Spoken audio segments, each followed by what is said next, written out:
berasa banget waktu pas ngalamin perjalanan dekat dengan kematian. Jadi saya ngeliat suatu hal yang gelap, terus udah gitu saya lagi jalan dalam kegelapan. Waktu saya berdoa, benar-benar saya jauh doa, saya coba pikir pengen pulang aja, pengen pulang ke rumah ketemu orang tua saya. Dan waktu saya bilang saya mau pulang, Tuhan kasih datang satu kali lagi. Nah, pada waktu itu saya lihat ada satu cahaya yang terang banget. Pada waktu ketemu cahaya yang terang itu, sana ada satu suara yang belum ngomong, kamu harus kembali, masih ada yang harus diceritakan. Nah, pada waktu saya bangun udah ada di ICU. Jadi saya sedang koma selama 3 hari. Padahal yang saya rasa hari itu jalannya cuma hitungan menit aja. Ya, bagaimana tubuh saya bisa ditemukan? Jadi setelah saya sadar, diceritakan oleh pihak keluarga bahwa tubuh saya itu ditemukan sebenarnya udah tumbuh-tumbuh dengan mayat. Agak ini ya, pilu ya rasanya kalau ingat lagi kembali hari itu. Karena ya merasa masih dikasih kesempatan untuk hidup, benar-benar anugerah banget. Jadi hidup itu benar-benar kesempatan yang harus kita gunakan sebaik-baiknya. Iya, jadi pada waktu itu diceritakan ada bapak-bapak mau rapin mayat. Nah, pada waktu dia mau rapin mayat, dia dengar ada orang yang merintih sakit, tolong dan itu udah tubuh saya. Oke. Gede banget ya. Makanya saya pikir-pikir ya, dengar kayak kemarin dia ada terjadi kecelakaan, sampai teman-teman juga pada telepon gitu. Benar-benar ya, kamu tuh mukjizat banget, maksudnya anugerah banget. Tuhan masih kasih kamu kesempatan buat hidup. Banyak kan tuh orang yang ngalamin kecelakaan pesawat tuh rata-rata semuanya tuh ya habis. Yang di bagian depan tuh yang paling parah, yang ambil luka-luka itu saya. Yang banyak sekali yang meninggal pada waktu itu, dari depan sampai ke row 10 semuanya meninggal. Penumpang kami meninggal banyak sekali. Jadi orang-orang yang duduk sekeliling saya semuanya meninggal. Dan meninggal, teman yang duduk sebelah kanan saya meninggal, yang jendari meninggal. Jadi bisa kebayang orang-orang yang duduk di sekeliling saya meninggal.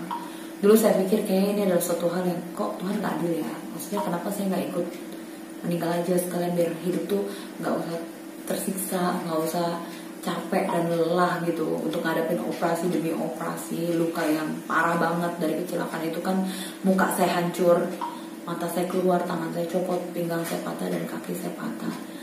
Tapi kembali lagi, kalau saya terus bertanya kenapa saya nggak mendapatkan apa-apa gitu. Yang saya rasakan sekarang ini ya, kalau kita dapat musibah, dapat keadaan gak enak, kita tanya sama Tuhan kenapa. Tapi waktu kita dapat berkat, dapat lagi bahagia, nggak nanya sama Tuhan kenapa harusnya ya Tuhan gitu kan. Baru tahu tuh sekitar sebulan kemudian, dan terus terang itu saya terpukul, sangat terpukul, karena nggak gampang untuk bisa menerima dimana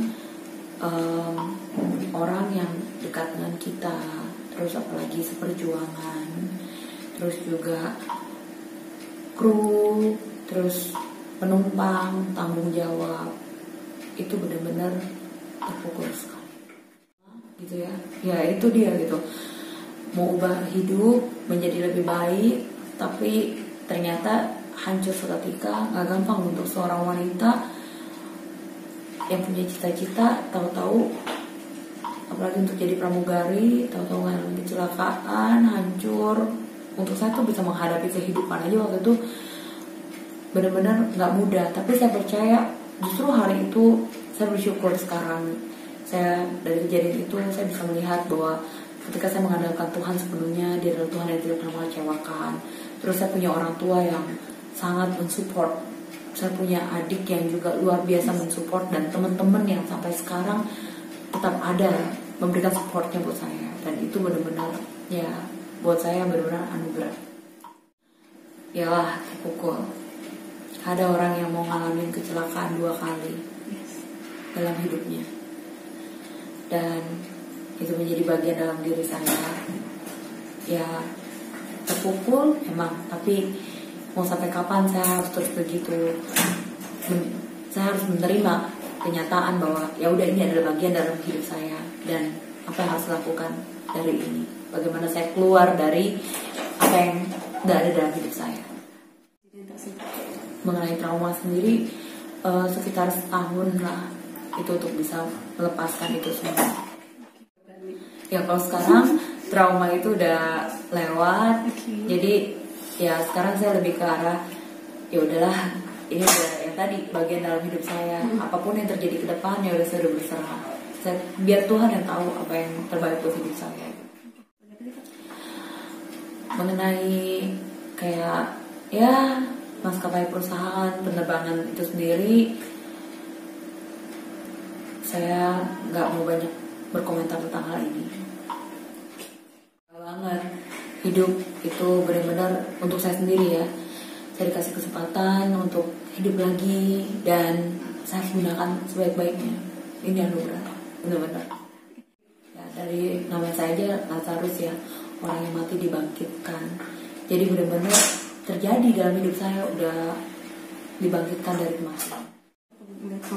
Ya waktu pas kecelakaan kayak terjadi, pasti semua orang yang mendengar kayak saat keluarga yang dengar ada terjadi kecelakaan pesawat gitu, pasti akan berharap biarlah terjadi mukjizat atau apa, ketemu gitu kan.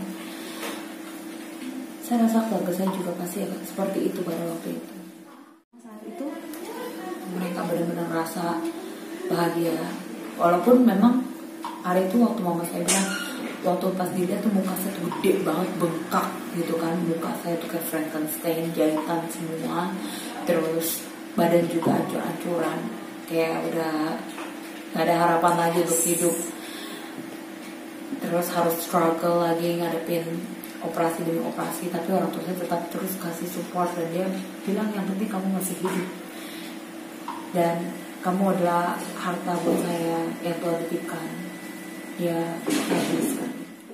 Pengobatan sendiri sampai sekarang saya masih menjalani treatment. Jadi kecelakaan itu 2004 sampai sekarang 2021. Terus, jadi operasi sudah 19 kali di bagian kaki, muka 5 kali. Ya, pinggang juga yang patah udah mulai recovery. Sekarang saya belajar berjalan dan cukup lama, ini udah 16 tahun lewat. Nah, waktu saya capek banget ada pada saat saya mau ngadepin kayak operasi.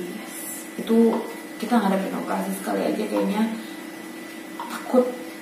Ini sampai belasan kali operasi untuk bisa, bukan minta yang untuk dia kembali cantik, bukan, tapi cuma yang pengen jalan, pengen bisa jalan.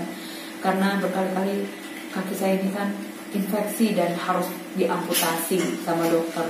Saya cuma pengen biar ini semua bisa terlewati. Nah itu berkali-kali saya down, berkali-kali saya ngerasa kayak Tuhan sesak. Dan setiap kali ketemu dokter juga nggak bisa memberikan kepastian karena dia juga bingung. Setiap kali dia merasa ini kaki udah dia mencoba sebaik mungkin, tapi tiba-tiba kakinya berdana lagi infeksi gitu. Dan dalam keadaan itu saya benar-benar ngerasa saya udah ada di titik terendah dalam hidup saya, benar-benar kayak udah gak ada yang bisa nolong. Jadi ketika depan, kanan, kiri, belakang gak ada yang nolong, tapi yang di atas gak pernah berhenti pertolongannya. Jadi saya cuma lihat ke atas, saya cuma bilang, Tuhan, saya udah gak tahu harus gimana, tolong saya. Ya, setiap kali dengar ada kecelakaan pesawat, saya tuh kayak rasa diingatkan kembali gitu dengan kejadian itu. Sampai kapan gitu kecelakaan itu terus terjadi gitu. Dan saya juga nggak lupa waktu kecelakaan itu tadi saya bilang, aduh Tuhan, biar keluarganya dikuatkan. Setiap keluarga yang ngalamin, ada keluarga yang di dalam pesawat tersebut, biar dikuatkan. Ya nggak ada orang yang mau ngalamin keluarganya ngalamin kecelakaan, dan saya rasa juga nggak ada orang juga yang mau ngalamin kecelakaan pesawat ketika dia sedang terbang. Tapi kembali lagi, biarlah ini juga menjadi pembelajaran buat setiap kita, setiap instansi penerbangan, setiap orang. Memang kita tahu ini nggak ada yang mau, tapi mari kita sama-sama kita doakan dan memberikan kekuatan dan support buat setiap keluarga yang ditinggalkan.